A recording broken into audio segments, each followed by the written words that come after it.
Halo rekan-rekan sekalian, pada kesempatan kali ini saya akan membawakan hasil rangkuman saya terkait pembekalan kampus mengajar angkatan 6. Nah, yaitu tentang praktik baik strategi literasi di SD.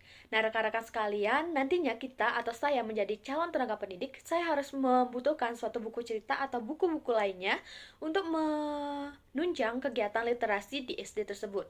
Sehingga kita perlu menggunakan buku cerita untuk mendukung kegiatan pembelajaran di kelas, seperti itu rekan-rekan sekalian. Nah, dalam kegiatan pembelajaran, ada sebuah praktik baik yang digunakan saat literasi loh teman-teman, dengan cara menggunakan buku cerita untuk kegiatan pembelajaran di kelas. Guru harus memiliki teknik dalam memberikan sebuah buku kepada siswa, baik itu buku cetak maupun buku digital. Nah, rekan-rekan sekalian pasti bertanya-tanya, apa sih itu buku cetak, apa itu buku digital? Nah, buku cetak adalah buku yang dimana itu memuat tentang buku nyata, seperti buku cerita, buku dongeng, dan lain sebagainya. Sedangkan buku digital itu adalah kita nantinya bisa menggunakan PPT atau pop-up book, flipbook, atau lain sebagainya, sehingga akan adanya suatu variasi dalam kegiatan pembelajaran seperti itu rekan-rekan.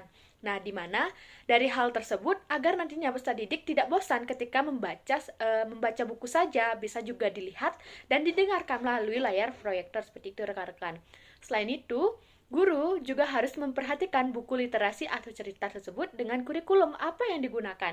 Contohnya, buku contohnya buku yang berjudul Bukan Jamu Biasa, yang dimana itu memuat materi tentang IPAS. Baik rekan-rekan sekalian, jadi tadi sudah sempat disinggung bahwa itu sudah menerapkan materi tentang IPAS. Wah, berarti mereka sudah menerapkan kurikulum Merdeka rekan-rekan sekalian. Nah, dalam kurikulum Merdeka sudah memuat fase A, fase B, maupun fase C. Nah, jadi kita bisa membedakan yang mana sih kelas yang mana sih menerapkan fiksi dan non-fiksi, yang mana sih kelas yang menerapkan fakta dan opini. Nah, ayo kita bahas kalian rekan-rekan sekalian.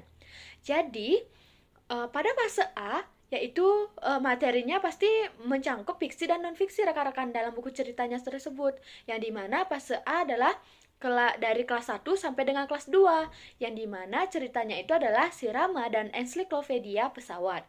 Kemudian, fakta dan opini yaitu terdapat pada fase B rekan-rekan sekalian. Jadi, fase B itu memuat kelas 3 sampai dengan kelas 4.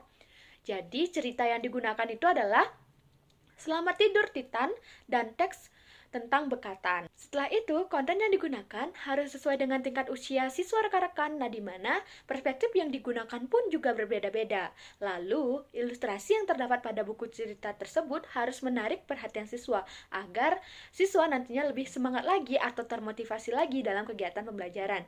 Kemudian, elemen interaktif pada buku bisa menggunakan pop-up book, flipbooks, dan puzzle. Nah, maka dari itu kita bisa variasikan kegiatan seperti reading aloud. Nah, pasti rekan-rekan bertanya-tanya, apa sih itu reading aloud? Nah, reading aloud itu adalah cara atau teknik yang digunakan agar nantinya mampu meningkatkan kemampuan dalam mendengarkan dan memahami maupun membangun kosakata, mendorong pemikiran kritis dan diskusi maupun yang lain-lainnya, agar memicu semangat dari kegiatan membaca pada peserta didik tersebut rekan-rekan sekalian.